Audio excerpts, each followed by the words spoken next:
a low-risk crime with a high gain profit. Joyriders have been replaced by organised gangs, using cunning and resourceful car thieves to steal our cars to order. He operates 24/7, he's got unlimited resources, he doesn't respect borders or boundaries. Going to extreme lengths. Just sheer terror, and it was very quickly that I saw the gun. I'm gonna blow your head off! Drive! Using mobiles to film themselves stealing one of the world's most expensive cars. This is a beast! He filmed his own crime. Not only filmed it, but saved it on his phone. Making the most of lax borders to run criminal export businesses. How long has this been going on? I wouldn't like to guess. It upset me too much.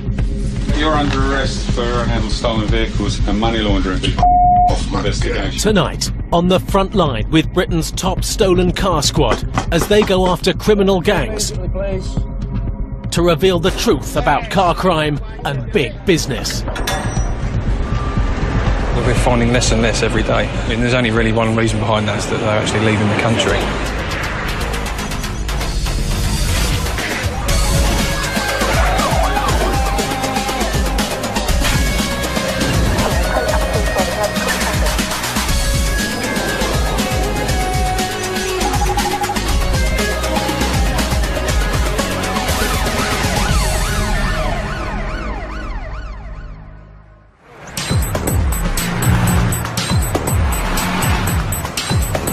10 years ago, nearly 400,000 cars were stolen each year in Britain.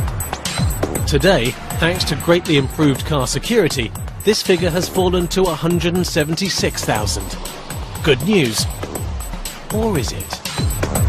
Because of the improvement in security, our car crime's dropped about 35%. But what we see in London is an escalation in organised vehicle crime. In Britain today, criminal gangs have turned car crime into big business. Teams are actually going out, identifying cars that they want to steal, and then taking them, cloning them, which is re-identifying them and selling them off to innocent purchasers. And it's happening everywhere. In Cambridgeshire, gangs are actually selling stolen cars from people's driveways. But the police are onto them. Detective Sergeant Peters is after an organised gang who have based themselves in St Neots in Cambridgeshire. And the cars they're selling are cloned. I'm going to the areas where these cars have been sold from. There's two sort of housing estates really. One side of the river there's the Amesbury area where we've had a few vehicles sold from. And the other side is Eton Soaking where we've also had vehicles sold. First off, we just started as one isolated incident, then more and more came in. So you've got a team who are going out stealing the cars. I think they're then being punted out to people who know or have got the equipment to change the car's identity. Because also you've got to remember, you've got to have text discs, and usually they're stolen from post offices with stamps. You've got to have V5 documents, people who are going to sell it.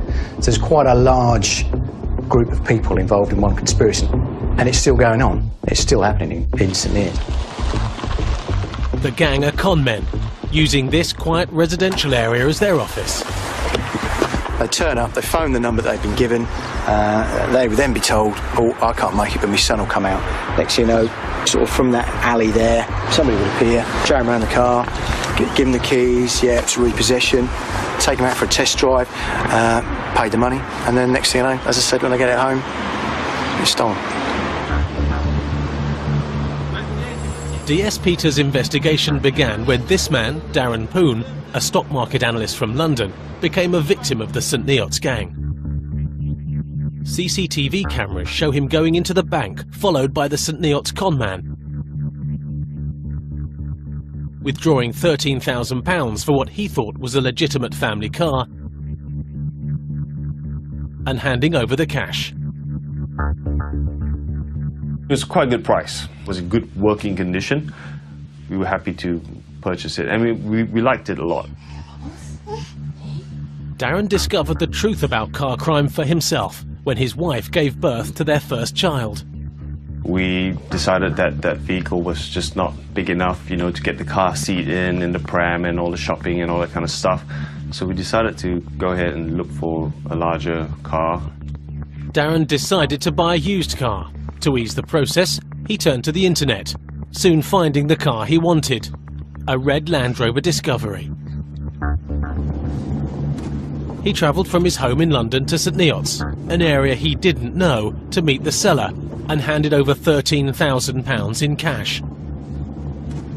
Everyone was happy with the car. Everyone was thrilled with the car. You know, we had something that we could get around easily in now, get all the baby stuff in as well, especially when I had to visit the in-laws and stuff like that and bring up everything. It was only when Darren Poon got round to washing his new pride and joy that the truth started to dawn on him. Well, I was giving it a really good scrub down, and I noticed a VIN sticker under the vehicle. It's quite strange for a VIN number to be in sticker format. Normally it's stamped into the metal or something like that. And I felt it, and it felt like there's an embossed number behind the sticker. Basically, my heart sank. It sank even further when he called the police to report his concerns. They came, confirmed it was stolen, and took it away. It's left us in quite a dire situation because right now we've lost our money, we've lost the car, and no one seems to have anything or any process to protect someone like myself. I did a HPI check, and I also did a check with a company called My Car Check. Everything came back fine. And, you know, what else can someone do? You know, the VIN tags matched the registration mark. It was all fine. Although the conman was caught, thanks to CCTV in the bank, Darren got nothing back. The Land Rover's insurers told him he would have to buy the car again from them. So he forked out another £13,000. It's an expensive item. The idea that you can just flog it to somebody casually and there's no checking on whether that person that I'm selling it to, who they are, where they live, what their address is or anything else, it's very vulnerable to crime. Back in Cambridgeshire, it's 7 AM and DS Peters and his team are after another member of the St Neots cloning gang. We do know this particular male. We have dealt with him a couple of times before, but you never know what's going to happen, so you always have to be prepared just in case it all goes wrong. Most car crooks aren't early risers. Steve, go around the back. Today we're going to arrest a chap who's been selling motor vehicles from his driveway. He's been arrested before, has admitted parts of his involvement, but on this occasion he's also sold a Range Rover Vogue. As a consequence of that, we have some forensic stuff on him that we can put to him in interview. We're outside now. We're looking for... Morning. Give us a light. Can I get some clothes on first? I'm arresting on suspicion of fraud by false representation and handling stolen goods. You didn't have to say anything that may harm your defence. If you didn't mention or any questions, something which later on in court, anything you do say may be given evidence. Yeah, my colleague will escort you upstairs, so make sure you get some clothes on. This is unbelievable. Well, so are we, to be honest. Can you make sure you've got a key, John? Mum, I need to find some boxes, because when they put me in jail, I'm going to have to take my belt off and my trousers and keep fall down. Pain in the arse. I think he was a bit shocked by the early morning call. He's not too happy. He thinks it's harassment, but my view, should be selling cars off his drive. If I knew he was coming, I'd have been ready, wouldn't I? Funny enough, I didn't ring you first, did I? No, you should have done. The arrested man isn't the criminal brains behind the outfit. He or she remains at large. But for DS Peters, this is a step in the right direction. So the time arrest, please, James? 7:35. 2 offences, handling stolen goods and suspicion of fraud by false representation. This gentleman that we've arrested is really a sort of minor player, we think. You look at his sort of lifestyle. It sort of means he's not making a great deal of money out of it, and I think he's probably just sold the vehicles, taken a couple of £100. As soon as you take one out, somebody else goes, well, I'll do that. You know, that's just the way of the world. And then are you suffering from depression or any other mental? Not yet. Maybe soon. Are you right to read and write? Yeah. How do you take chocolate, tea, coffee, breakfast, magazines? Yeah, that's all right. Newspapers? No. Okay. See you in a minute.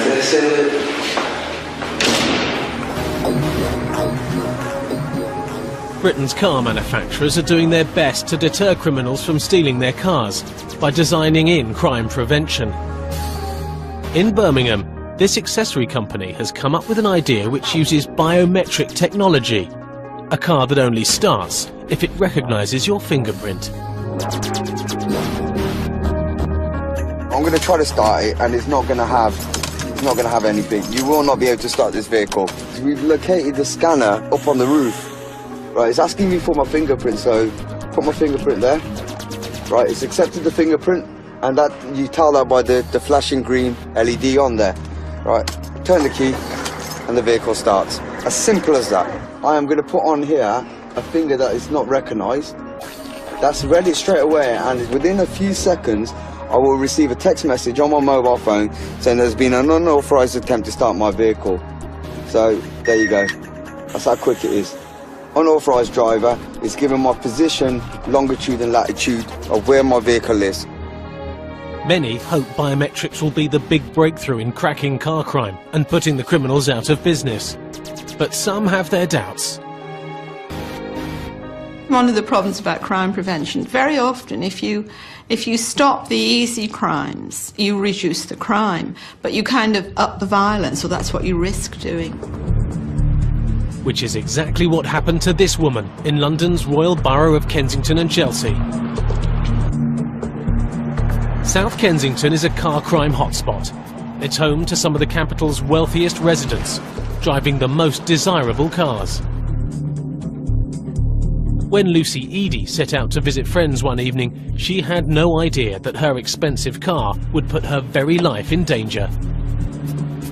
It was about 8 o'clock at night. I was heading out to have some dinner with some friends, and I was probably no more than about half a mile away from my own front door when this incident happened. I was driving a new car, Volkswagen Touareg. Lucy's car was fitted with the latest immobiliser and alarm. In truth, her security was so good that there was only one way thieves who had targeted her car could get their hands on it.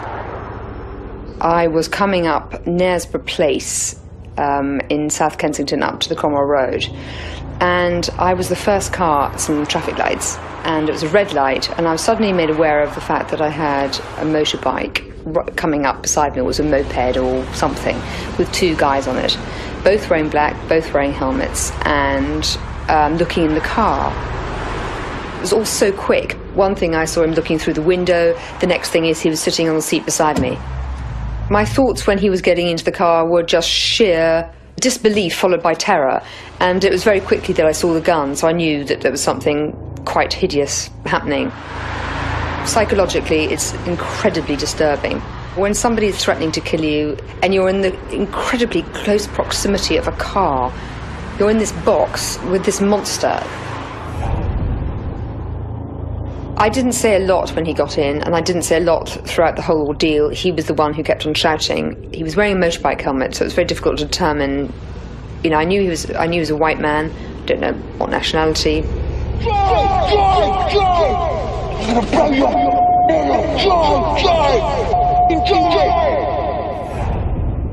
That's all the guy could ever say to me in the car, was not that he wanted me to get out of the car, whether I had any money. He just kept on going on how he wanted to blow my brains out. Drive, just drive. And so I did. I drove through the red light into the Cromwell Road. The car had to stop because there were cars in front of me. It was just natural instinct of just thinking, I've just got to get the hell out of here. And I, at that point, opened the car door and ran. And I ran behind me because I just thought he was going to shoot me. But, you know, he could aim better shooting in front of the car as opposed to me running behind. And I called the police immediately. I mean, I had my mobile phone was in my pocket, thank goodness.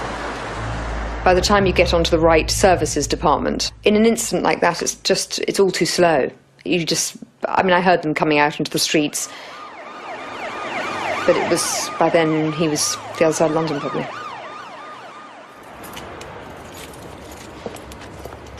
As terrifying as her ordeal was, Lucy is one of the luckier carjacking victims.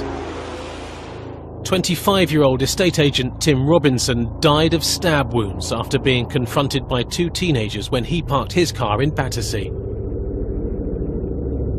And father of three, Mohammed Ashraf, died when he was stabbed 18 times as two men stole his car.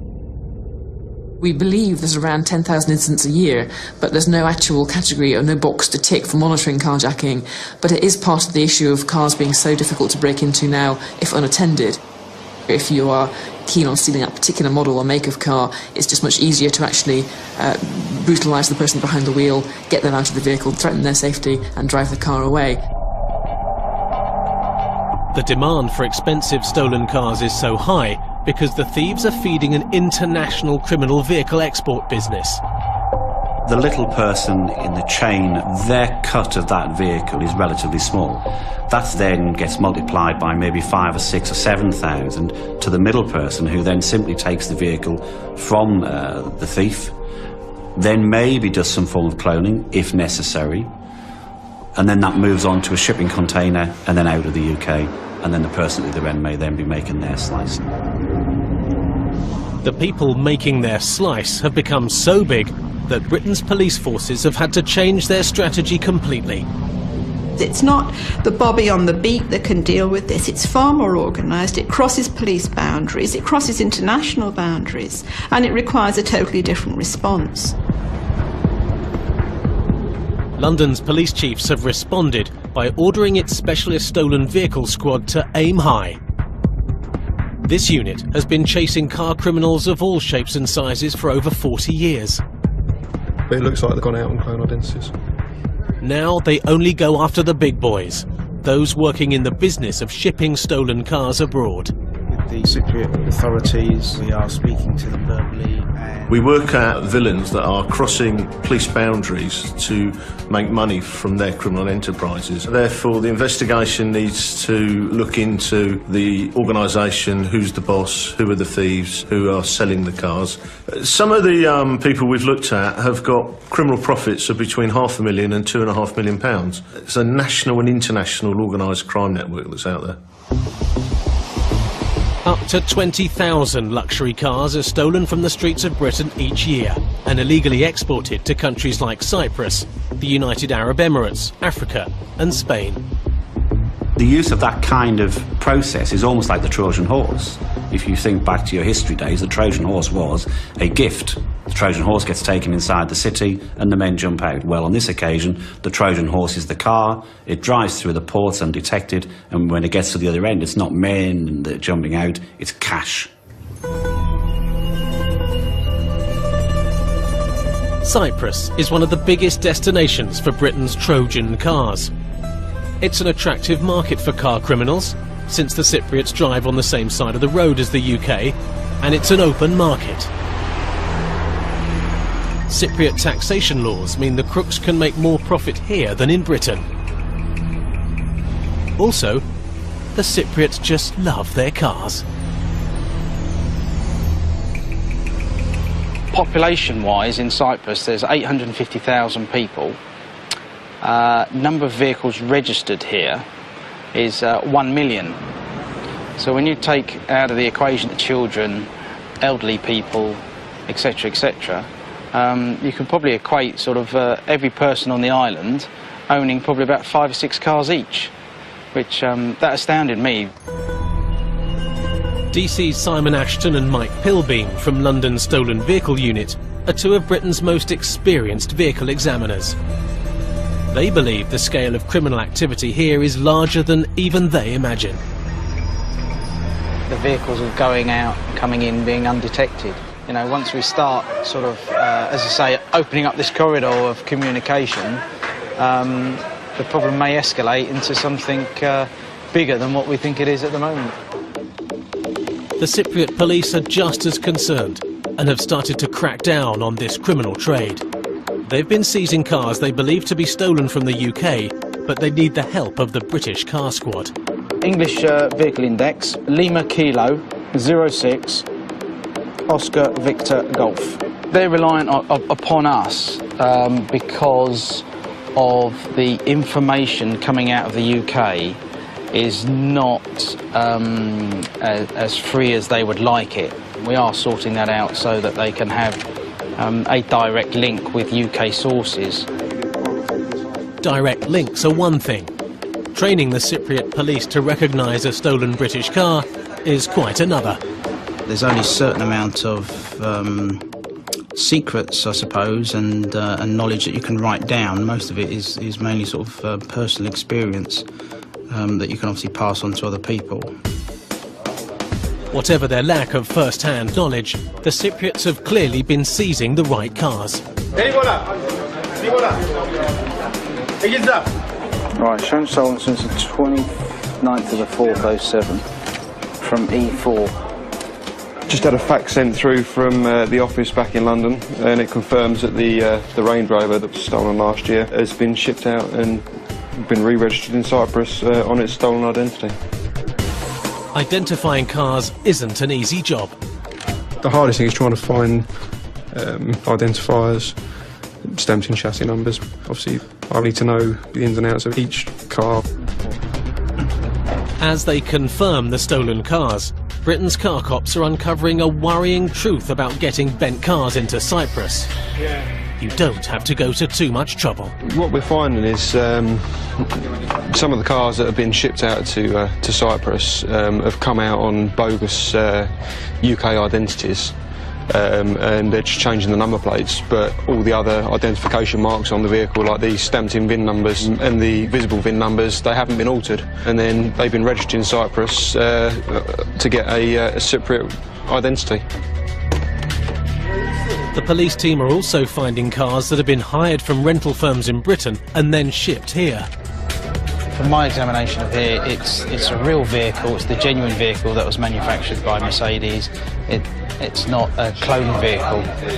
However, there is an allegation on this particular vehicle that it was hired back in the UK and not returned at the due date. They've gone and given false details for the purpose of stealing the vehicle. Easy and simple.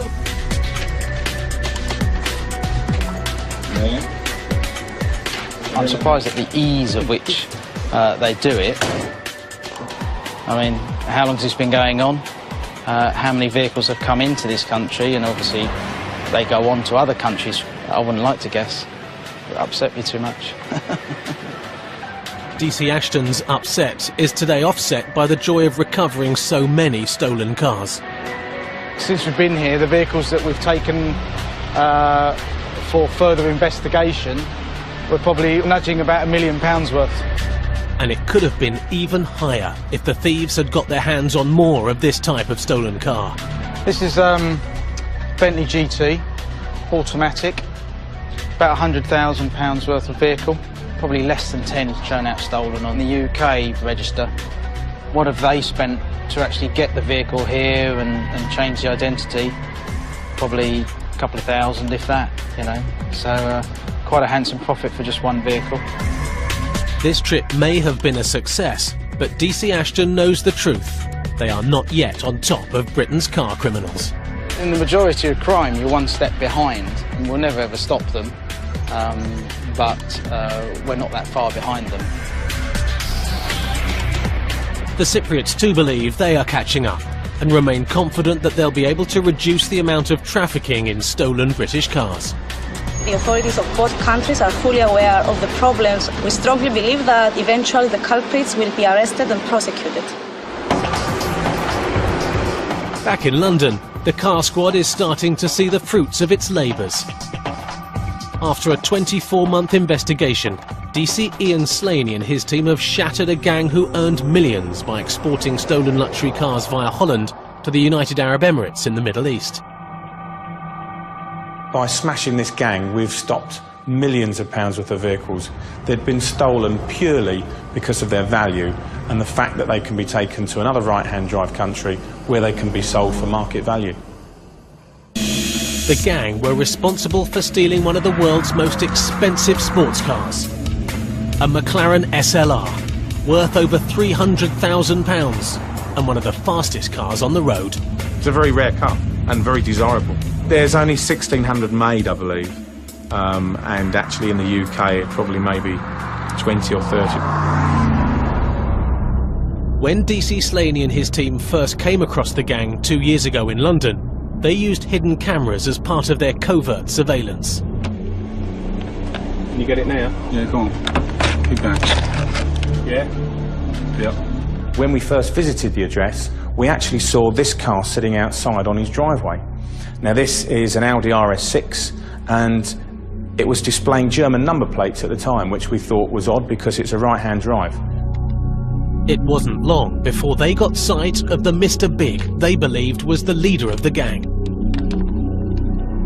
This is the first time that we actually physically saw him. This is the man, Mr. Imran Khan Ganchi. As soon as he could, DC Slaney seized Ganchi's Audi and examined it. This is the Audi RS6 that we seized. Charlie 0253 Alpha. What he found surprised him. It had actually been rung onto a car from another country. I'll ping it off, yeah? They'd seen a car advertised and they'd actually copied the details from that car and put them on this one. I'll be videoing everything as it is. When DC Slaney and Co went in to arrest Ganchi, their covert video cameras were there too. Video's running. After much noise inside, he opened the door and you could see him running around thinking, what am I going to do? Coming in with a video. There was just so much there, he couldn't possibly flush it down the toilet or rip it up. Mr. Ganchi was surrounded by forged registration plate making machines, VIN numbers, everything that you would expect to find for someone involved in a major conspiracy for shipping stolen cars. Into the first bedroom. There's packs of number plates in there, blanks. On his driveway was a stolen BMW X5, again on German number plates.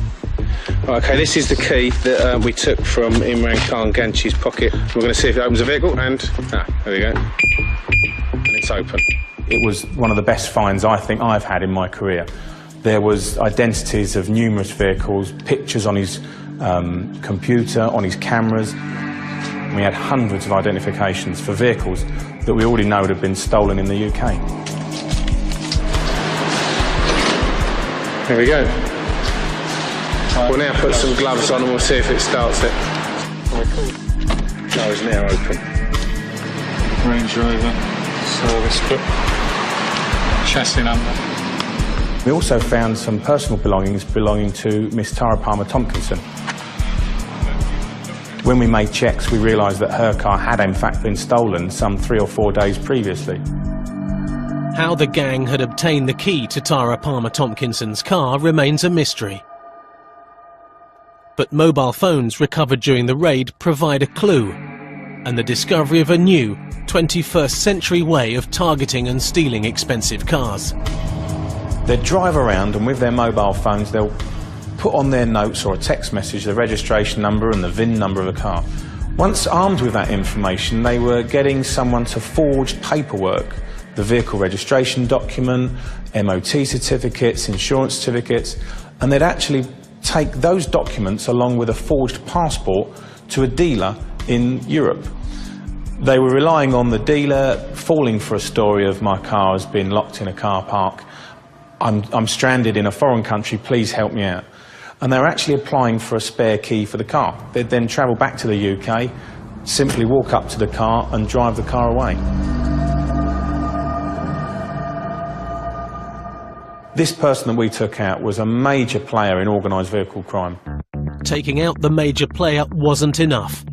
Ganchi's gang were still at large and responded by driving their stolen cars to Birmingham Airport and hiding them, legally, in the car park. They didn't notice the CCTV system. This is Miss Tompkinson's BMW entering the car park, followed by another stolen Mercedes.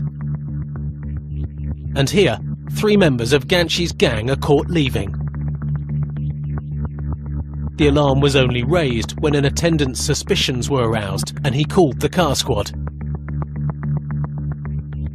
We're at a car pound in Birmingham and we're dealing with this 645 CI Cabriolet BMW that's on these number plates. Stolen BMW led DC Slaney right back to Ganchi and East London. At Mr. Ganchi's home address in Ilford, we found a number plate making machine. Now, this machine had actually kept imprints of the number plates he'd been making on a reel. We sent the number plates from both these cars to the lab, along with the reel that we recovered from Mr. Ganchi's address. And the lab was actually able to say that the exact number plates on these cars in Birmingham Airport had been produced from the machine that we'd seized in Mr. Ganchi's home address. Armed with the evidence they needed, the car squad started to systematically smash Ganchi's gang with a series of dawn raids. You're under arrest. Some didn't even have time to get out of bed before Slaney's men were in. Offences, but you don't have to say anything for the main army defence. You know what I mean? It's my question. Mr. Yusuf Kaduji has been arrested. Been searching this dustbin, and inside I've just found a ripped up tat stick, so it's got another 10 months. And once again, mobile phones seized by the police revealed the truth about their activities and their barefaced cheek. Fucking no, this is a thief! This is the extremely rare McLaren SLR, the only one stolen in the UK at the time. Come on, 3D, show up! Incredibly, the thief filmed himself taking it. An SLR McLaren you don't get to drive every day. He thought, I know, I'll preserve this for years to come and show my mates, look, there's me driving a £1/3 car. He filmed his own crime, and not only filmed it, but saved it on his phone. There was just one other member of Ganchi's gang to catch, the master forger. DC Slaney had just one clue, a single fingerprint, but it was enough for them to find and arrest the man at his house in Luton. He was a design specialist, and he managed to produce some of the best forgeries that we've seen on this unit for some years.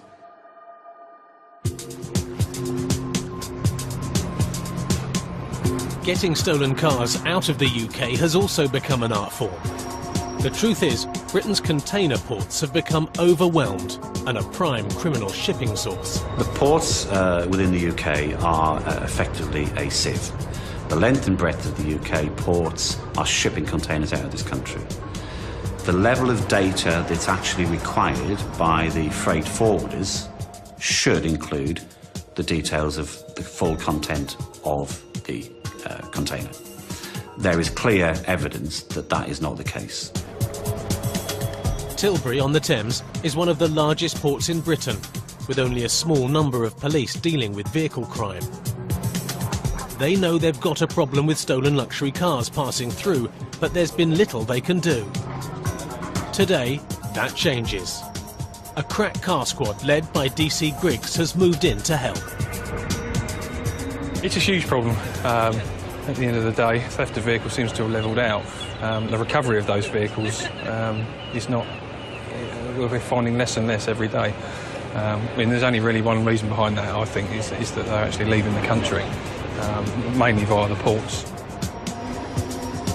Just take that down in case you need that. Griggs knows ports. He worked at Folkestone for 4 years.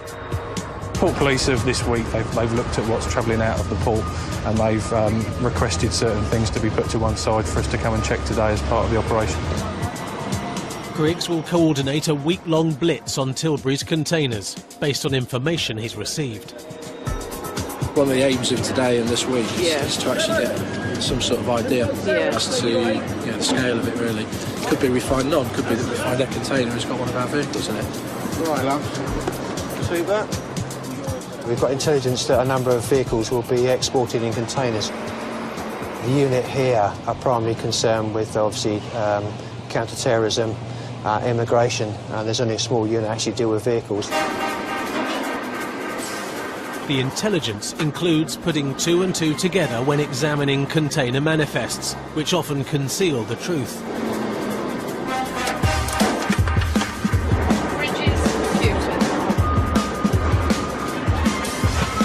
It's chocker with boxes.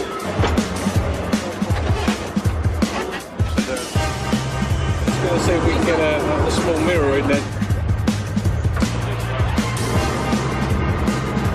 We've certainly seen it on, well, too many occasions to recall. where we've gone down inside and there's cars or vans or motorbikes or whatever in there. The electrical goods are a good cover for it. If you look at that, this is the sort of thing we would have to unload virtually item by item. It's very time consuming, quite expensive, and we can only do one at a time. Yeah.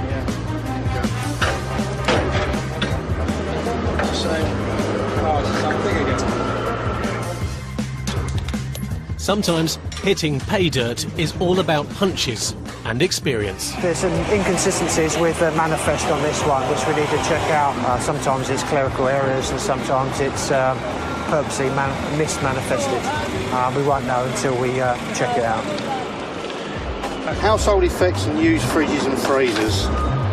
There's no time to wait. PC Whitaker has another suspicious container in his sights. Stand back.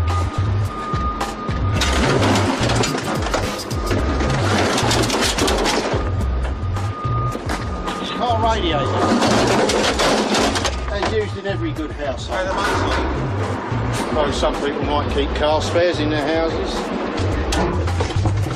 A lot of motorbike bits, moped bits.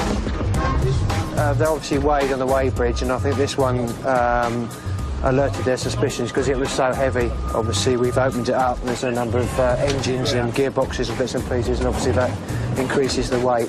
That's one of the reasons why we've stopped this container. Does anyone want to check on that? We haven't got a bin yet. We've only got bits of it over. The container doesn't contain a car. Whiskey 748 Victor Golf Foxtrot, over. But it is a stolen vehicle. What force area was reported stolen in, over? Someone's Pride of Joy there at one time. Actually stolen in 2005, and it's on a 2003 plate. This one has obviously seen better days. And the squad's having one of its better days. There's good news about the BMW for the police. The BMW is actually a stolen vehicle. I think it was stolen from Warwickshire.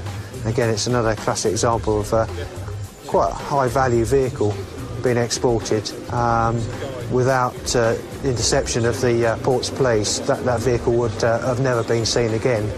And once they are exported to outside the UK, it's often very difficult to get those vehicles back. Interpol estimates that illicit trafficking of stolen vehicles generates £10 billion for criminals worldwide. The biggest losers in all this are the insurance companies, and they've started resorting to unusual ways of trying to get stolen cars back.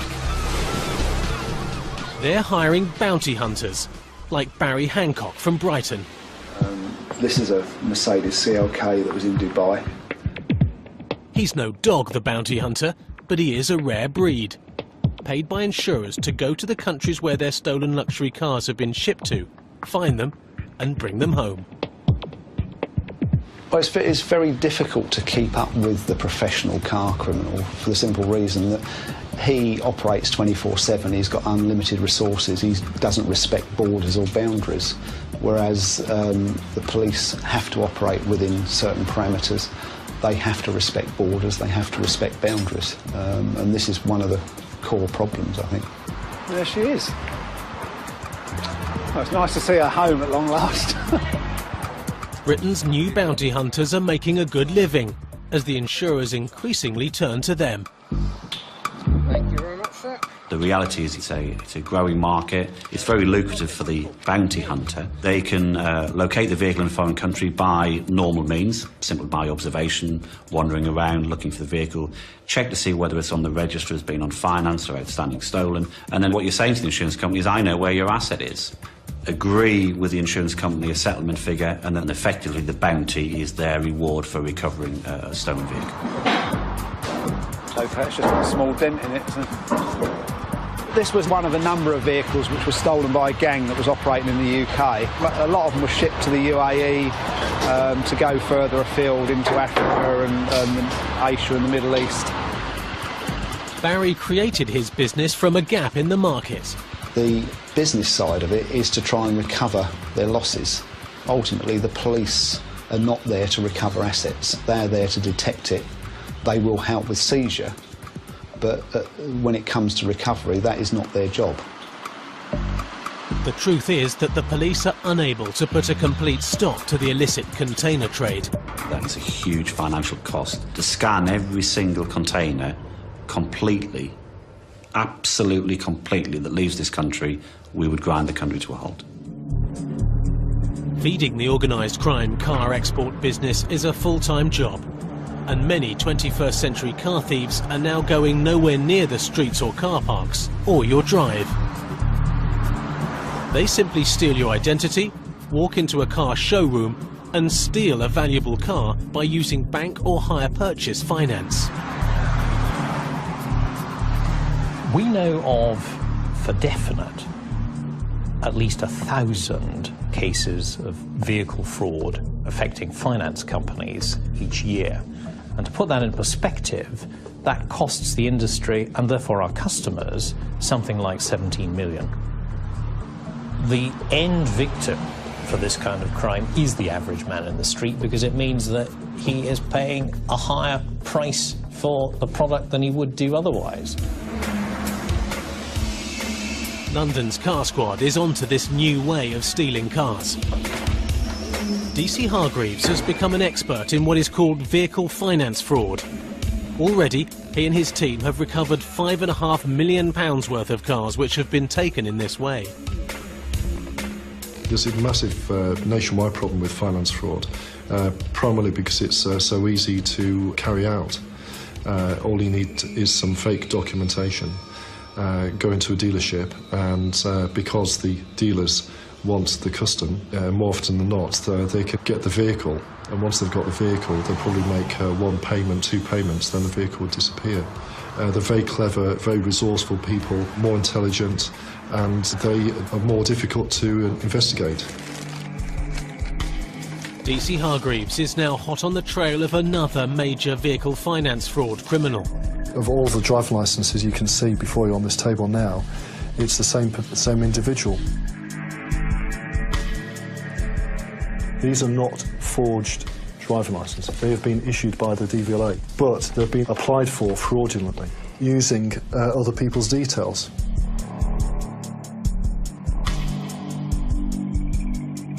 On each occasion, just slightly altering his hair and slight variations in facial identity, but there's no doubt that it's the same person. Ironically, this car crime fraudster only got rumbled because he liked to drive around in the cars he obtained by finance fraud. It made a sharp-eyed policeman suspicious. We carried out checks on these vehicles, found out that they were on finance, and that's when we found that fraud had taken place on virtually all the vehicles. The Audis and BMWs were all registered to one address, a restaurant in East London, and the identities the man was stealing belonged to restaurant employees. He's in possession of one forged passport, obviously with his photograph on somebody else's name. That's a 12-month prison sentence. In my view, he's definitely a professional fraudster. This passport was examined by the Immigration Service, and they believe that it is a very good forgery indeed. So obviously he has an associate who's part of this network who is expert at forging UK passports. Meanwhile, down the road in Tilbury, That's it, my boy. the crackdown on stolen car exporting is in full swing.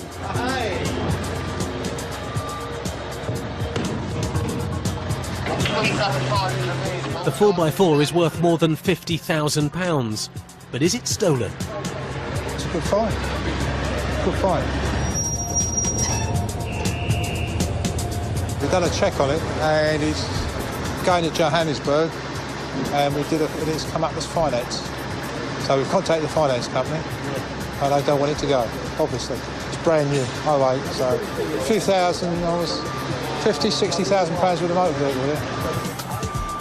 It's pot luck. One day, lots of stuff can get shipped the next day everything could be legitimate. I mean, that's the shipping industry. We don't know exactly what's going out and what is. We've got to physically come here, get down and get dirty and get the numbers and check them. That's the only way we can do it. It's not only containers the police are interested in. Tilbury also ships a huge amount of roll-on, roll-off stock. The crooks use this as a pipeline as well. Most of the cars with stars on the windscreen have already been checked by the local force here. We're looking at sort of high-value vehicles. Just a selection, really, the ones that haven't been picked out already. Have you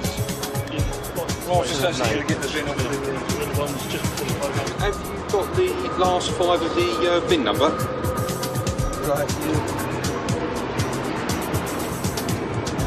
They fill the boots with a load of other goods, and then they weld it shut, so the goods inside don't get stolen when it reaches its destination. Yeah, that checks out. Thanks, mate.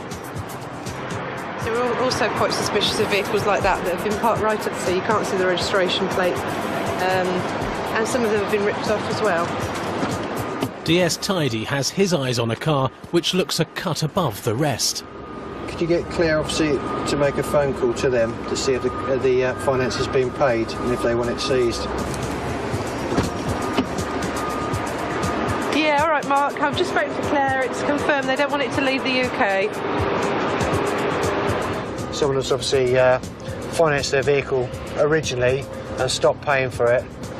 They still owe several £1,000s to the finance company, so that one won't be leaving the country, definitely not. If we had not found this today, it would have been on a boat to West Africa and almost certainly would never be seen again. It's very difficult to keep on top of finance fraud because we can only investigate what we find or what the finance companies send in as a suspected crime. So there are other offences taking place out there that we don't know about. You'll see there 2 different photographs. Now these are both genuine. That's a genuine driving licence, genuine passport, and they've been checked with both the DVLA and the passport agency. In Manchester, car cops from all over Britain are coming together to work in concert against the organised finance fraudsters. This team is part funded by the finance companies themselves. Initially we'll be knocking on the address. If there's no answer within a reasonable time, then we'll be forcing entry. The squad are after a gang who specialise in fraudulently obtaining Aston Martins. They got onto them when this Aston was picked up by police in the centre of Manchester. We are up bright and early with some Greater Manchester officers who are going to assist us by calling on 2 addresses this morning. One is the person we believe to be in charge of the Addicts Khan Group, and the other is the person we believe has signed the agreement and committed the original fraud. And we're looking to search both premises to find any paperwork and any evidence in relation to the agreement. DC Ruff is leading the second team. Looking for a gentleman called Mohammed Ammar. Basically, he's taken out a finance agreement in order to buy a Aston Martin.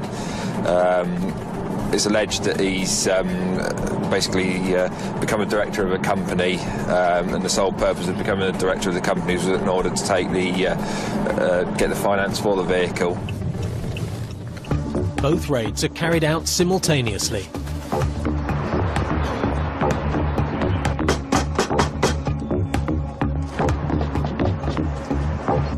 Please, please. Can you open the door, please?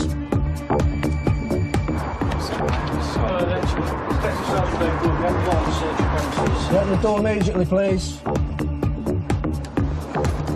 Hello there. I'm DC John Nels. I work with the AGCO Vehicle Crime Intelligence Service, the Vehicle Fraud Unit, under a search warrant to make inquiries regarding either Omar Hamid, Mohammed Islam, or Alex Khan. Can we come in, please?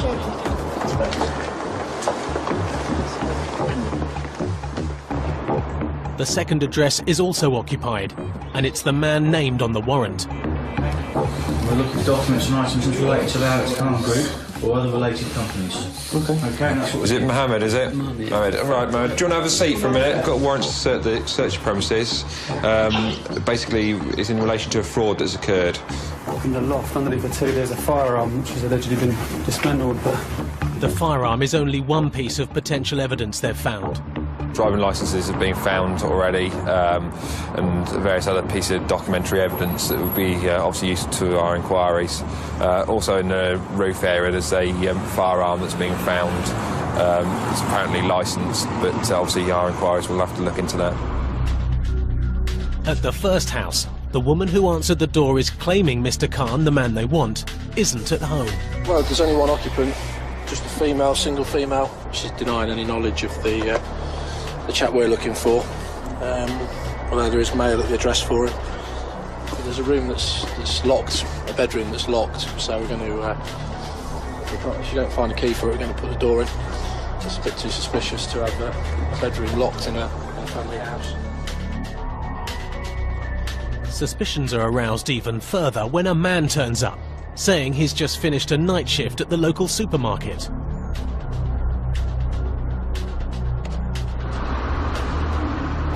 He says he isn't the man they're after, and he and the woman of the house don't know where he is.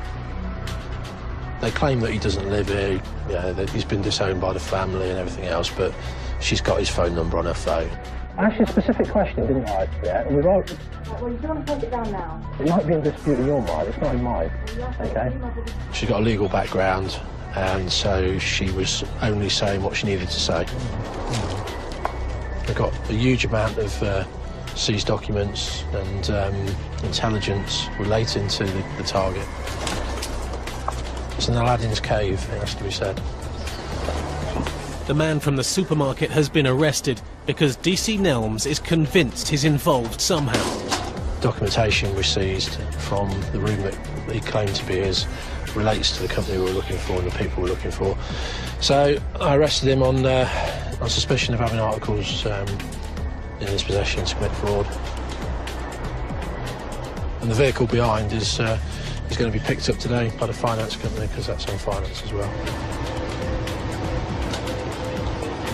At the other address, there's also been an arrest on suspicion of fraud by false representation.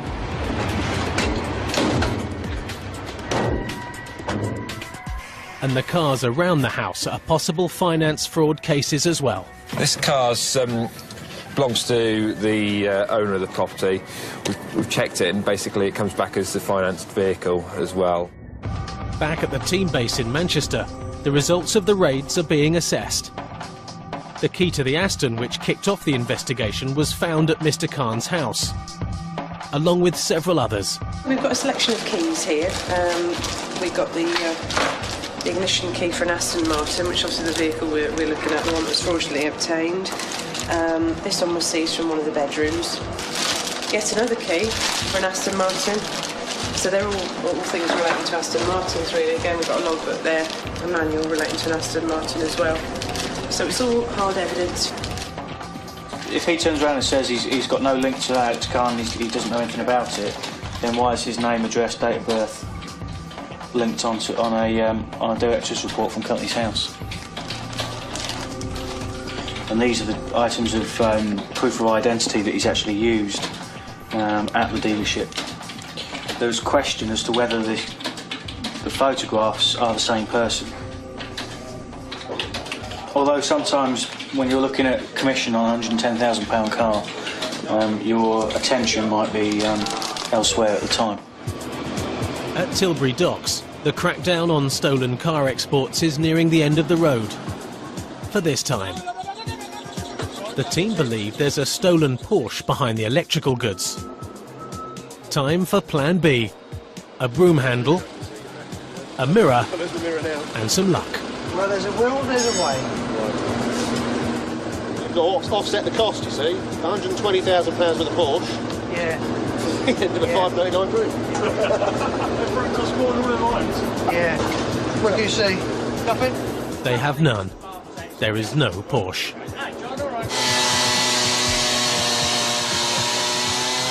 But for DC Tidy, there is one last roll of the dice.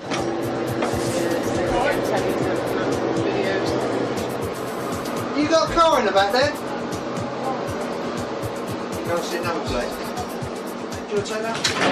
Appears to be a Mitsubishi Pajero stuck at the back of the container, and it's covered with household goods, including chairs, pedal cycles. It's not particularly secure, so obviously got to make sure we can get through safely without injuring ourselves. How you doing? Can you get to it at all? You can see the roof of the car. Is that the front there, man? Well, I can see you've got the windscreen here. You can see inside with the torch. You can see inside the vehicle itself. This is obviously the front of it, completely. But they've obviously covered it up with cardboard and mattresses. Last owner has reported it in tray as of the 21st of the 4th this year. This car isn't stolen or a finance fraud. It's been hidden in the container to save money by avoiding export duty. So by putting them in there, they can hide them away. So they do that with stolen vehicles, but they do that also to prevent them paying any taxes. There we go. At least we can find out what it was. Result. Most of Britain wishes there would be more results. But the inconvenient truth about car crime is that it's as bad as it ever was. It's the way it happens that has changed. I think you can get to a stage where you make it harder and harder and harder to steal cars and less people will do it. But like any crime, there are still very intelligent, very sophisticated, very organised criminals that will still try and steal cars and make a profit from them. But the police believe there are ways we can thwart the new breed of car criminals. The dealerships should carry out more checks because the offence takes place when the person goes into the dealership, produces fake documents, and that's when the problem initially starts.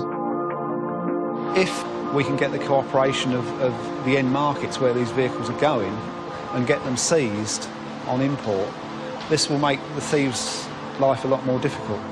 In the meantime, the thieves will continue to make our lives difficult because they have such a lucrative business.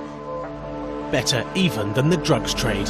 It is true that to take a vehicle aboard and realise the asset and get the cash is a relatively simple process. And put that into drugs, high risk and potentially low gain. It doesn't take a lot to work out why vehicle crime in general is a more lucrative form of crime.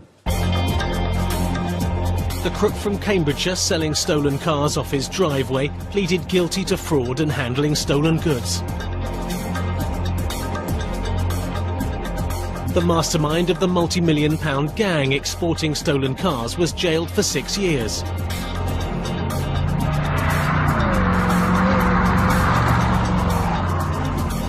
The thief who recorded himself stealing the McLaren sports car on his mobile phone got 2 years.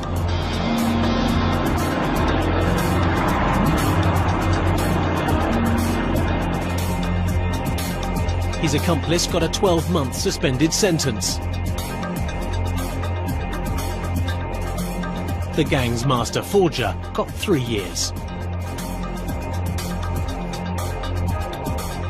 Lucy Eadie's carjackers were never caught. But she did get her vehicle back. All charges against the men involved with the fraudulently obtained Aston Martin were dropped.